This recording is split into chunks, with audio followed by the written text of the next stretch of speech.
56 BCE, in Pella, Greece, which was part of Macedon back then, to King Philip II of Macedon and Princess Olympias of a neighboring kingdom called Epirus. Growing up, my father was rarely at home. He was often away on military campaigns. But my mother was home, so I played with her a lot. But I had tutors, and the first two of them could not capture my attention. So finally, at the age of 13, which was a long time, my father appointed Aristotle to be my personal tutor. I learned tons from him.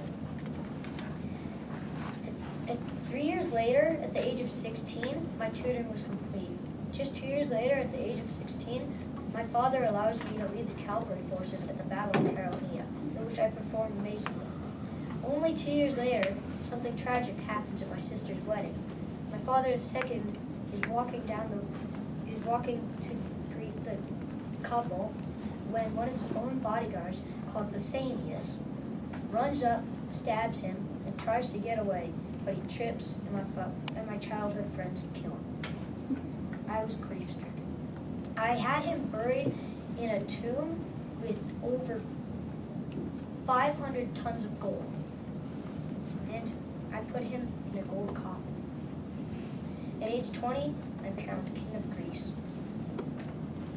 To make sure that any of the city-states don't rebel against my reign, because I had feared that someone might plot against me, I quickly secured most of the city-states' allegiance, but unfortunately, one city-state called Thebes did not want to be aligned with me. So it had an army of 3,000 cavalry forces and 30,000 infantry and burned Thebes to the ground. Every single male inhabitant was slaughtered, and women and children were sold into slavery.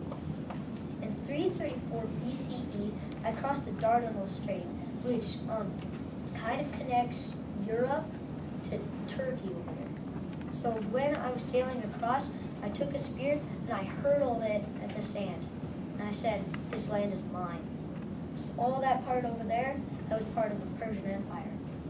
So I wanted all their land, and nothing could stop me. My first battle against the Persians was at the Granicus River, which was near the banks of the Turkey. I defeated Persian King Darius III. In the summer of 333 BCE, I battled him again, but this time at Isis, where I faced odds of 5 to 1. Yet, thanks to my military tactics and amazingly smart brain, I win. Stop clapping!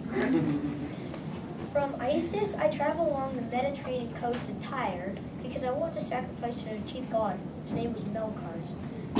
Tyre is an island, and they have walls all around the island. But still, they would not let me sacrifice, because this was something that only the chief god of the king of Tyre could do. So I decided to lay siege to Tyre. I decided to build causeways from the land all the way to the island of Tyre, and these were like 200-mile causeways. And the sea was at least 50 miles deep, so you can imagine how bad the workers felt. I used some slaves from the neighboring cities that I had conquered to build it, but most of the workers were my own soldiers. I was about halfway there when the tyrants decided to do something risky. They set a boat on fire and sailed it into both of my causeways. That burned them except for all the rocks. These did not discourage me. I continued building, and I got closer to the sea. The tyrants started flinging catapults at my men, which made it hard to work. So I decided to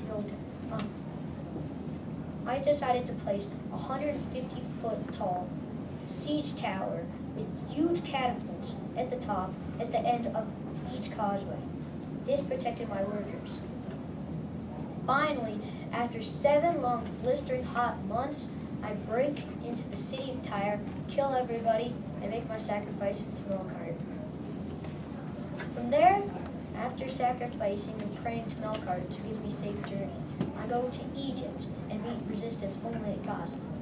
In the temple of Ra, I am crowned king, pharaoh of Egypt. From there, I moved my troops to Gaugamela and defeat the Persian army again. In 330 BCE, I declare myself king of all Asia. You see over on the map, that's Asia. Conquered all that. 3 years later, in 327 BCE, I fall in love with a woman named Roxana, who many said was the most beautiful woman in all of Asia.